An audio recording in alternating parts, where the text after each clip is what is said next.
ये आप देख रहे हैं भारतीय जनता पार्टी के मुख्यालय से भारतीय जनता पार्टी के अध्यक्ष अमित शाह और प्रधानमंत्री नरेंद्र मोदी की साझा प्रेस कॉन्फ्रेंस। चुनाव खत्म होने के साथ ही भारतीय जनता पार्टी ने प्रेस कॉन्फ्रेंस कर अपने चुनाव की पूरी तैयारियों का खाका सामने रखा, किस तरह से चुनाव लड़ा गया इसके बारे में विस्तृत जानकारी दी। बताया कि प्रधानमंत्री नरेंद्र मोदी ने खुद कितनी रैलियां की हैं, कितनी सभाओं को संबोधित किया है, फरवरी से लेकर मई तक किस तरह से प्रधानमंत्री लगातार लगे रहे हैं। खुद भारतीय जनता पार्टी के अध्यक्ष अमित शाह ने अपने यात्राओं के बारे में बताया, बीजेपी के तमाम मुख्यमंत्रियों की यात्राओं के बारे में बताया और उसके साथ साथ ये भी बताया कि भारतीय जनता पार्टी कितनी आश्वस्त है कि 300 से ज्यादा सीटें भारतीय जनता पार्टी खुद अपने दम पर ला रही है और ये अपने आप में बहुत बड़ी बात होगी। आइए आपको एक बार फिर सुनाते हैं कि दरअसल प्रधानमंत्री नरेंद्र मोदी के साथ बैठे भारतीय जनता पार्टी के अध्यक्ष अमित शाह ने क्या कहा है और साथ साथ प्रधानमंत्री नरेंद्र मोदी ने खुद संवाददाताओं को क्या कहा है। हालांकि इसमें एक बात स्पष्ट कर दें कि प्रधानमंत्री जी ने यह साफ कहा कि अध्यक्ष जी के कुर्सी पर होते हुए सवालों का जवाब अध्यक्ष जी देंगे, प्रधानमंत्री नहीं। इसलिए आइए आपको दिखाते हैं दोनों नेताओं ने भारतीय जनता पार्टी की रणनीति, स्ट्रैटेजी और पूरे चुनाव अभियान के बारे में क्या कहा है। सरकार बनना देश की जनता ने तय कर लिया है। हमने भी देश को आगे ले जाने के लिए हमारे संकल्प पत्र में बहुत सारी बातें कही हैं। जितना हो सके उतना जल्दी नई सरकार अपना कार्यभार शुरू करेगी। बहुत शानदार रहा चुनाव, एक सकारात्मक भाव से चुनाव हुआ और थोड़ा वेरीफाई कर लेना चाहिए, लेकिन मेरा मोटा मोटा मत है कि पूर्ण बहुमत वाली सरकार 5 साल पूरे करके दोबारा जीत करके आए, ये शायद देश में बहुत लंबे अरसे के बाद हो रहा है, बहुत लंबे अरसे के बाद हो रहा है।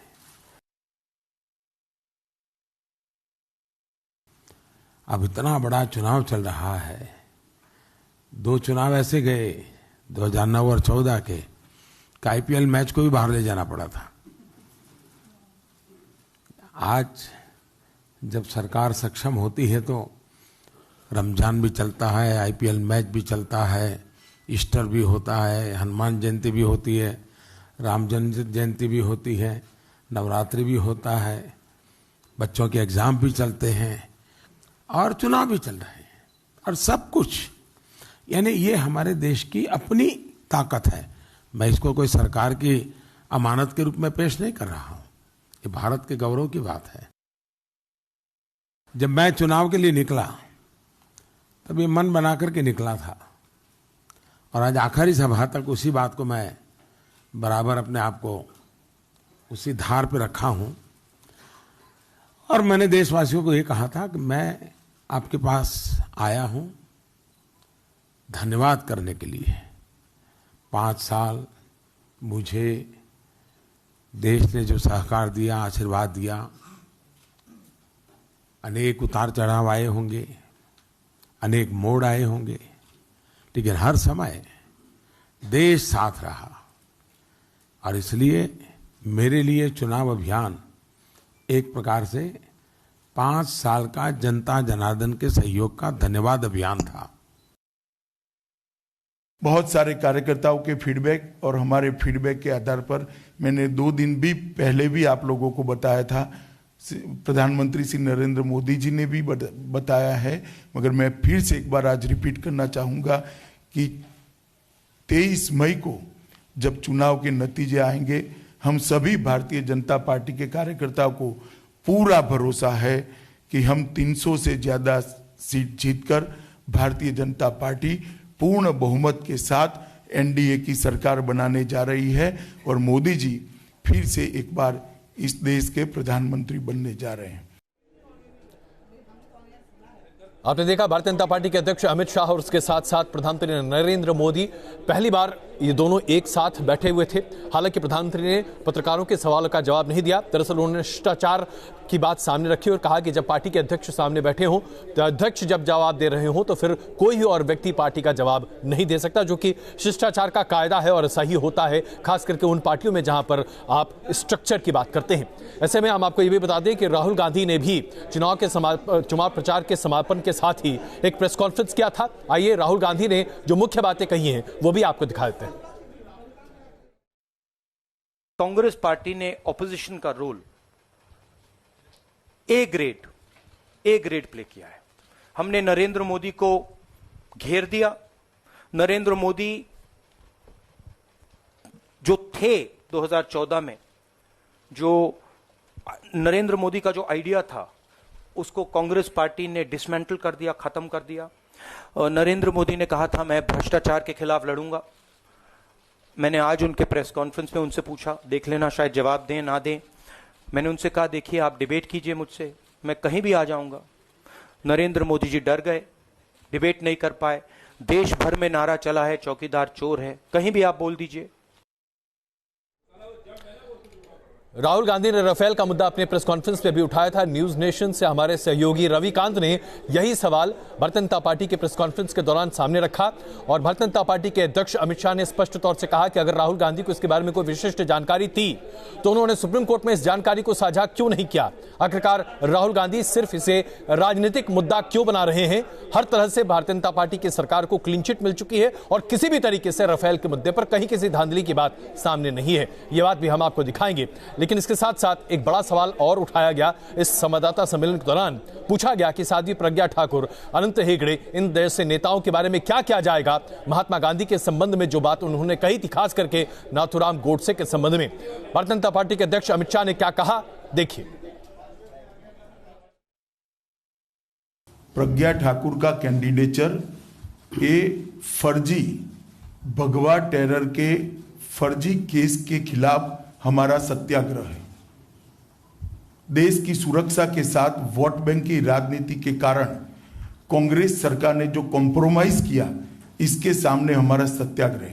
मैं एक छोटा सा सवाल आप सबको पूछना चाहता हूं, आपके माध्यम से कांग्रेस पार्टी को पूछना चाहता हूं। समझौता एक्सप्रेस में कुछ लोग पहले पकड़े गए थे। सीबीआई ने कहा कि ये एलईटी से संबंध लोग हैं। अमेरिकन एजेंसियों ने भी इसका समर्थन किया है कि एलईटी से संबंध लोग हैं। एक फर्जी केस भगवा टेरर का बनाया जिसमें सब लोग बरी हो चुके हैं और भगवा टेरर काल्पनिक बातें देश की अदालत ने अब कह चुकी है। तो जिन लोगों को छोड़ दिया, 5-5 लाख रुपया मुआवजा दिया और सुरक्षा के साथ समझौता किया सिर्फ वोट बैंक की पॉलिटिक्स करने के लिए, इसके लिए कौन जिम्मेदार है? कांग्रेस पार्टी जिम्मेदार है।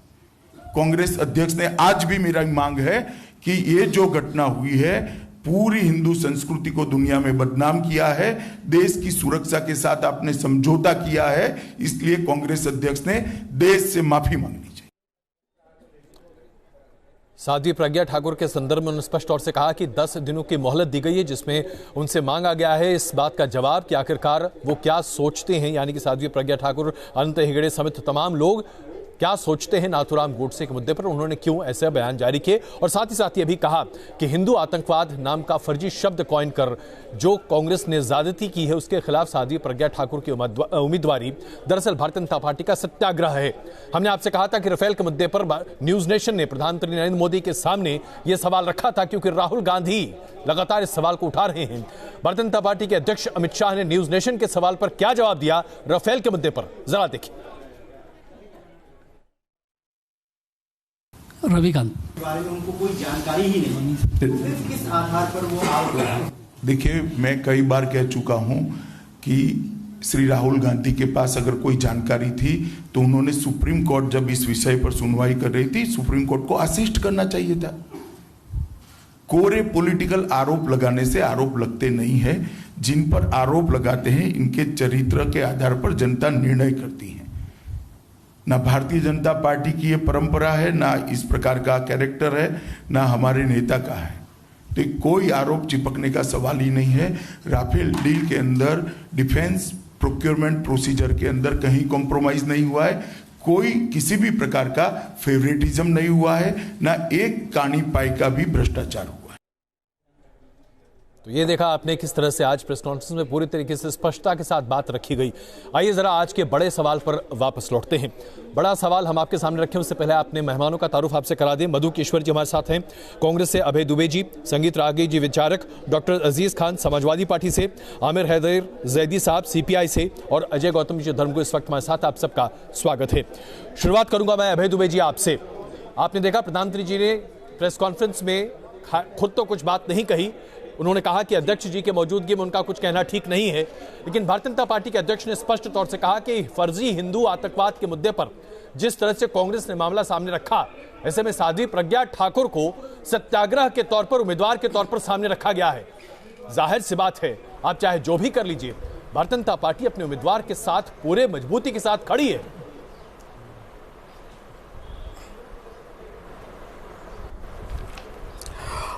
अजय कुमार जी, पहले तो ये बताना चाहता हूं कि विश्व में ये शायद पहला ही अवसर हिंदुस्तान में है जब किसी देश के प्रधानमंत्री ने पूरे 5 साल के कार्यकाल में एक भी प्रेस कॉन्फ्रेंस, एक भी पत्रकार के प्रश्न का जवाब दिया हो। आज तक विश्व के किसी देश में ऐसा नहीं हुआ। एक बात।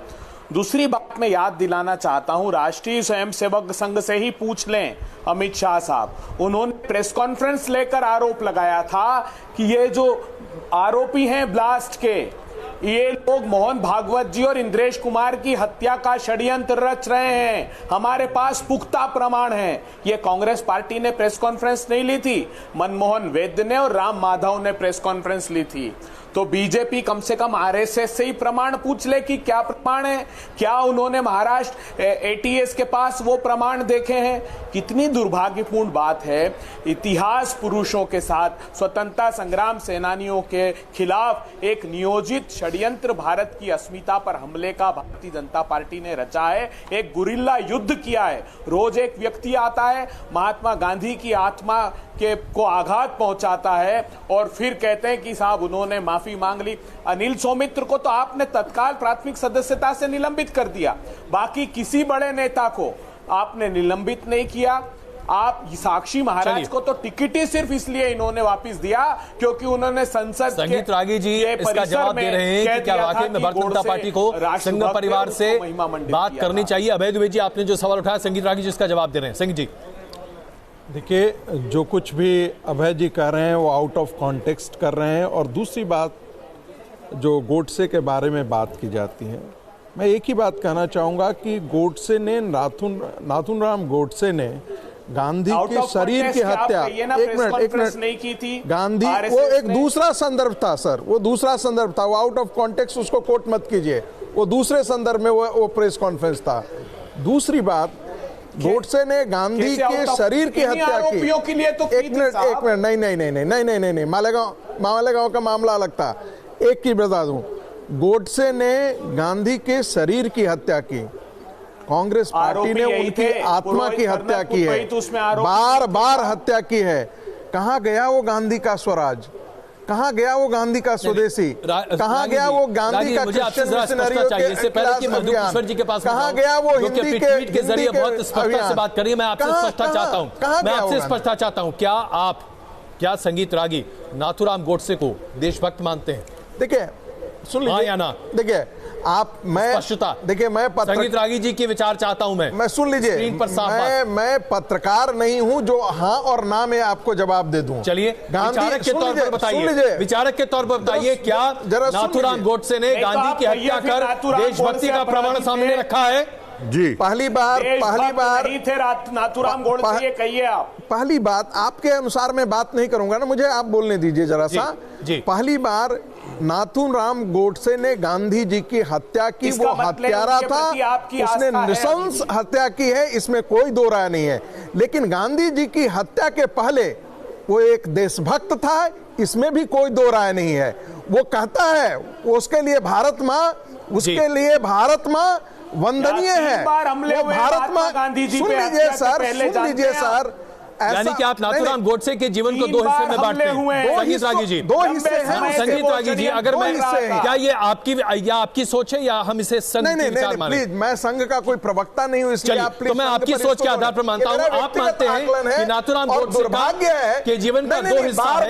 बार एक मिनट अजय जी, 10 सेकंड और मुझे दे दीजिए। बार ये लोग कहते हैं कि ये एक विचार ने इसकी हत्या की है, तो जिन लोगों ने देश बांट दिया वो किन विचारों के लिए कौन जिम्मेदार होगा? यहाँ पर आपको कांग्रेस उसके लिए जिम्मेदारी लेती है कि कांग्रेस ने कांग्रेस के विचार में का ये कहना है कि नाथूराम गोडसे का जीवन दो हिस्से में है। पहला हिस्सा जो देशभक्त नाथूराम गोडसे, दूसरा हिस्सा हत्यारा नाथूराम गोडसे। मधुकेश्वर जी, मैं आपसे जानना चाहता हूं, नाथूराम गोडसे आपके लिए क्या है? देशभक्त, हत्यारा या दोनों?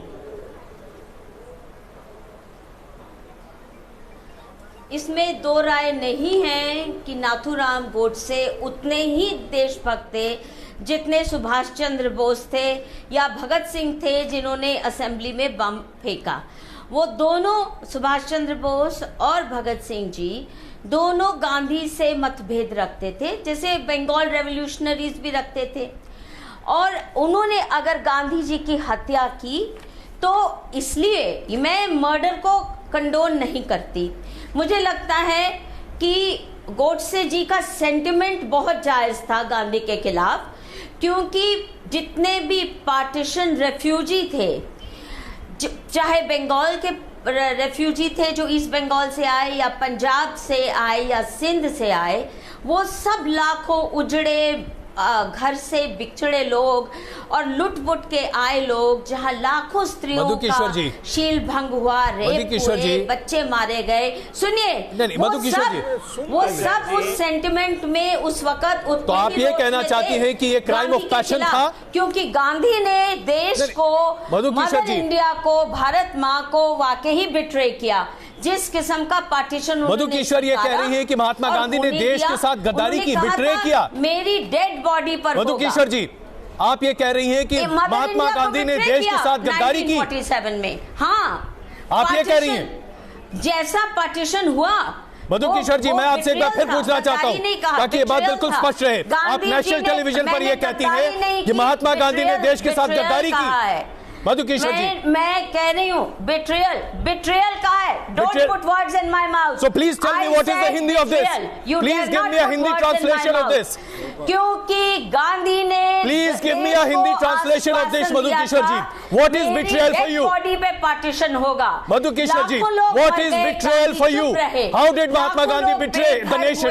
गांधी चुप रहे। मधुकेश्वर जी, how did Mahatma Gandhi betray India? Please give me a Hindi word for it. Yes. How did he betray? What did he do? Please tell me. Hindi में बताइए आप। हिंदी में बताइए। हमारे दर्शक हिंदी में सुनते हैं। क्या उन्होंने हिंदुस्तान के साथ गद्दारी की, धोखा दिया? महात्मा गांधी ने क्या किया? नहीं, प्लीज एक मिनट प्लीज आप लोग शांत रहे। दोनों बाजू कटवा दिए, सर कटवा दिया, तो इसको आप क्या कहेंगे? महात्मा गांधी ने क्या ये लाखों को बेघर कर दिया। महात्मा गांधी ने आपके हिसाब से ये क्या? चलिए एक सेकंड महात्मा गांधी ने किया है। मुझे थोड़ा सा वक्त दीजिए प्लीज। मधुकेश्वर का ये बयान। पार्टीशन। अभय दुबे जी, मैं चाहता हूं आप इसकी प्रतिक्रिया करें और उसके बाद खान साहब प्लीज एक मिनट प्लीज मुझे इस बात को आगे ले जाने दीजिए प्लीज। एक मिनट आप बहुत इमोशनल तरीके से ले जा रहे हैं। बिल्कुल इमोशंस की जरूरत है यहाँ पर। कथित समाज सेवी महात्मा गांधी के प्रति जिस प्रकार घृणा उगल रहे हैं, ये कुछ नहीं, भारतीय जनता पार्टी के मुखौटे मात्र हैं। इनका कोई देश से लेना देना नहीं। एक तथ्य बता दीजिए जिसमें नाथूराम गोडसे को ये देशभक्त कह सकते हैं। एक उदाहरण दीजिए। बरतानिया हुकूमत के खिलाफ एक दिन जेल में व्यतीत किया हो नाथूराम गोडसे ने। ये तो कुंठा थी। सत्ता की भोग के, सत्ता की पिपासा है इनकी, वो हासिल नहीं कर सके, इसलिए बापू की निर्ममता से हत्या की। और मधुकेश्वर जैसे लोग बापू को अपराधी बताते हैं। के बीच में आता रहा प्लीज। मैं क्षमा चाहता हूँ। अब यहाँ पर खान साहब को लाना पड़ेगा। खान साहब प्लीज एक मिनट, मैं क्षमा चाहता हूँ। मैं आमतौर पर ऐसा करता नहीं हूँ, लेकिन आज मुझे करना पड़ेगा। भारत के विभाजन। खान साहब, मधुकेश्वर जी का जवाब खान साहब दे रहे हैं। खान साहब प्लीज, मधुकेश्वर जी और खान साहब मैं जानना चाहती हूँ, बाबा साहब अंबेडकर ने बार बार गांधी को चेताया कि आप पीसफुल ट्रांसफर ऑफ पॉपुलेशन कीजिए। मैं थोड़ा सा मौका दे मुझे। जी प्लीज खान साहब बोलिए। मधुकेश्वर जी प्लीज, मधुकेश्वर जी प्लीज जरा सुनिए, जरा सुनिए समाजवादी पार्टी क्या कहती है आपके बारे में। प्लीज आपके इन विचारों पर समाजवादी पार्टी का क्या कहना है? मैडम रुकिए आप, मधु जी रुकिए आप प्लीज प्लीज। देखिए अजय जी, अब इनको रोकिए आप। देखिए अजय जी, सबसे बड़ी बात है कि मैं देख रहा हूं कि पिछले कुछ दिनों में जिस तरीके से इस देश में एक अजीब सी होड़ मच गई है बाबूजी की। हेलो जी बोलिए प्लीज बोलिए। मैं कह रहा हूं कि जिस तरीके से इस देश के खिलाफ कहीं ना कहीं आवाज उठाने की और साथ साथ बयानबाजी का होड़ मच गया है, ये बहुत दुख है। ये बीजेपी और आरएसएस का चेहरा बेनकाब हो रहा है कि इनकी विचारधारा क्या है, इनकी सोच क्या है। देखिए कहते कुछ और हैं, करते कुछ और हैं। हकीकत ये है कि इसमें वही सारे नेता, चलिए अजय गौतम जी मैं आ रहा हूँ। अजय गौतम अनिल सौमित्र कह रहे हैं राष्ट्रपिता महात्मा गांधी। आप बोलिए, चलिए जवाब दीजिए, जवाब दीजिए, जवाब दीजिए, जवाब दीजिए। गलत बात है, जवाब दीजिए ना। मधु व्यक्तिगत किस तरीके से बयानबाजी कर रही है, किस बात के कहीं ना कहीं फ्रस्ट्रेशन झलक रहा है।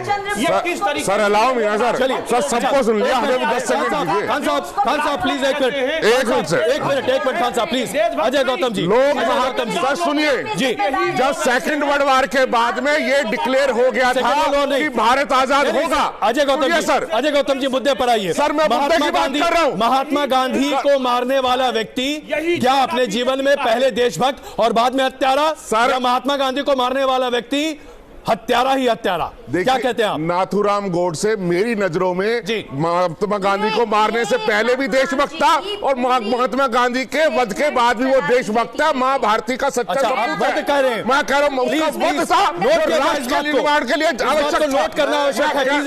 एक मिनट मुझे इस बात को नोट करना आवश्यक है। 10 सेकंड दीजिए ना, एक मिनट 10 सेकंड तो दीजिए। मैं यहाँ पर एक शब्द मायने रखता है राष्ट्र के निर्माण के हिसाब से। अजय गौतम जी के हिसाब से महात्मा गांधी का वध हुआ है। और अजय गौतम जी, आप अगर अपनी बात पर टिके रहेंगे तो मुझे बहुत अच्छा लगेगा। मुझे बहुत टिका हुआ हूं सर। और सुनिए, वध शब्द का इस्तेमाल आप जानते हैं क्या मतलब है इसका? महात्मा गांधी के बारे में शब्द का इस्तेमाल करने का मतलब आप जानते हैं? मैं जानता हूं सर, मैं जानता हूं क्योंकि जो हिंदू मुल्तान में रहते थे, सिंध में रहते थे, लाहौर में रहते थे, उनसे पूछे बिना। मैं क्षमा चाहता हूं, इस देश का दुर्भाग्य है, इस देश का दुर्भाग्य है कि 70 साल की आजादी के बाद आज महात्मा गांधी के लिए शब्द का इस्तेमाल होता है। हिंसा में विश्वास रखने ये बहुत दुर्भाग्य है। आज इस तरह की बातों का इस्तेमाल हो रहा है। जयदी साहब प्लीज एक मिनट। जयदी साहब बात है, आज भी भारतीय जनता पार्टी और उसकी विचारधारा का ये विचारधारा अजय गौतम जी आपने अपनी बात रखी। वल्लभभाई पटेल प्लीज एक मिनट स्वार्थ के अबे दुबे जी मैं समझ चाहता हूं, मैं आपको बीच में रोक रहा हूं। जयदी साहब प्लीज अपनी बात रखिए। जो अभी बातें यहां पर हो रही हैं उसके आधार प्लीज एक नहीं प्लीज रागी साहब मैं आऊंगा आपके पास। रागी साहब please please please please please please रागी साहब प्लीज। जयदी साहब सर डिबेट को एक इंटेलेक्चुअल डिबेट की तरह, मैं इंटेलेक्चुअल डिबेट ही लेकर चल रहा हूं।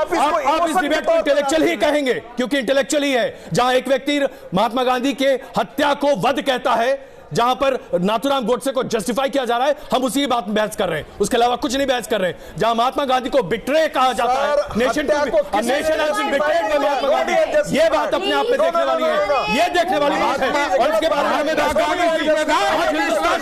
करनी चाहिए, आज पूरे देश को बहस करनी चाहिए। प्लीज जयदी साहब प्लीज जयदी साहब नो प्लीज यू एक मिनट। जयदी साहब अपनी बात जयदी साहब प्लीज एक मिनट। जयदी साहब देखिए समय निकल गया, मैं तो कुछ मेरे पास तो शब्द नहीं है, मैं शब्द विहीन हूं, मैं शब्द विहीन हूं और पूरा मुल्क शब्द विहीन होना चाहिए। हम इसकी मजम्मत करते हैं, वो समय निकल गया, बिल्कुल समाप्त हो गया। जो महात्मा गांधी इस समय देशद्रोही साबित हो गए, अब मैं इससे ज्यादा क्या कह सकता हूँ। अभी आपके सामने मधु किश्वर ने कहा है कि महात्मा गांधी ने देश के साथ गद्दारी की। गद्दारी का मतलब क्या हुआ? महात्मा गांधी का मतलब क्या हुआ? किशोर जी मधु केशवर जी, I am giving you the exact Mahatma Gandhi का वध हुआ जरूरी था। एक second please, betrayal. Madhu Keshwar ji, I hope you'll understand and read this. The action of betraying one's country, a group or a person, the betrayal by the king by his daughter. That's what it is. Madhu Keshwar ji, please let's get the word right. Let's get the word right. You said betrayal. देखिए, आप thesaurus देखिए। मैं बिल्कुल thesaurus देखूंगा और सब कुछ देखूंगा ये समझने के लिए मधु केशवर जी that where you are coming from. How can you term Mahatma Gandhi as a person who betrayed the country? शब्द ही नहीं आता betrayal में। सही कहा जी, आप 30 सेकंड नहीं दे रहे। आप विश्वासघात, हिंदुस्तान के साथ विश्वासघात, महात्मा गांधी, आप किस दुनिया की बात कर रहे हैं? गांधी नाम का जो गुब्बारा में प्लीज अजय जी, इस प्रकार की प्लीज संगीत रागी जी, संगीत रागी जी, संगीत रागी जी, किसने मरवाया? हिंदुओं को किसने मरवाया पाकिस्तान में? अजय गौतम जी प्लीज, संगीत रागी जी, अजय गौतम जी, प्लीज एक मिनट, आप मत करिए ना, आप मत करिए, मेरी भाषा में स्ट्रांगली कहता हूं। डिक्शनरियां लेकर घूम रहे हैं अलग अलग शब्दों में, प्लीज। और इसका श्रेय अजय जी, संगीत रागी जी कांग्रेस को जाता। संगीत रागी जी एक मिनट, संगीत रागी जी, आप पॉलिटिकल साइंस के टीचर हैं, आपने पॉलिटिकल साइंस की पढ़ाई की है। मैं आज आपसे जानना चाहता हूं sir, let's have it bare all. Mahatma Gandhi betray India? क्या महात्मा गांधी ने हिंदुस्तान के साथ विश्वासघात किया? महात्मा गांधी का वध, क्या इस तरह के शब्द का इस्तेमाल हिंदुस्तान सह सकता है? बताइए कौन सा ऑफेंस है, मुझे कौन से सेक्शन में ऑफेंस है, मुझे बताइए प्लीज। मैंने संगीत रागी से सवाल पूछा अजय जी, प्लीज। देखिए सबसे पहले तो कि मैं सुनिए, सबसे पहले तो जो अजय गौतम जी ने कहा, मैं उससे अपने आप को किनारा करता हूं। ये असहनीय है। महात्मा गांधी जी के लिए इन शब्दों का प्रयोग करना कि मैं गुब्बारा फोड़ दूंगा, ये निंदनीय है। मैं इसकी निंदा करता हूं। दूसरी बात, सबसे प्लीज सुन लीजिए, मैं आपकी तरह नेता नहीं हूं, जरा सा थोड़ा सा सुन लीजिए। नहीं, मजम्मत करता हूं। छोड़िए ना, नहीं चलेगा यार, छोड़िए ना। आप बताइए, आप पाकिस्तान के साथ आपकी पार्टी थी, इसलिए मत आप बोलिए। किसके साथ? आप पाकिस्तान के साथ खड़े थे, जिन्ना के पाकिस्तान के साथ सीपीआई खड़ी थी। झूठ बोल रहे हैं।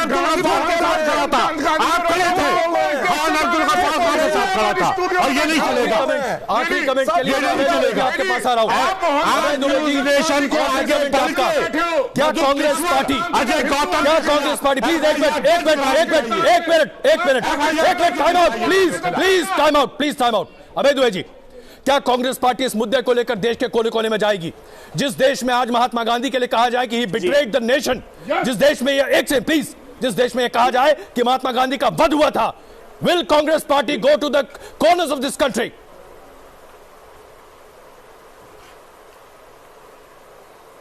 बिल्कुल, और ये देश के हर कोने में इसकी अनुगूंज सुनाई देनी चाहिए। इसने ज्यादा घृणित वक्तव्य, इससे बड़ा अपराध महात्मा गांधी के प्रति जो अहिंसा के प्रतीक थे उनके खिलाफ नहीं हो सकता। क्या ये सच नहीं है कि श्यामा प्रसाद ने 1940 में लाहौर का प्रस्ताव पड़ा, मैं आपसे क्षमा चाहता हूं, इस बहस को मैं यही खत्म कर रहा हूं। लेकिन मैं मानता हूं कि अपने 25 साल के जर्नलिस्टिक इतिहास में, अपने 25 साल के इस करियर में, मैंने आज तक ऐसी बहस नहीं देखी थी।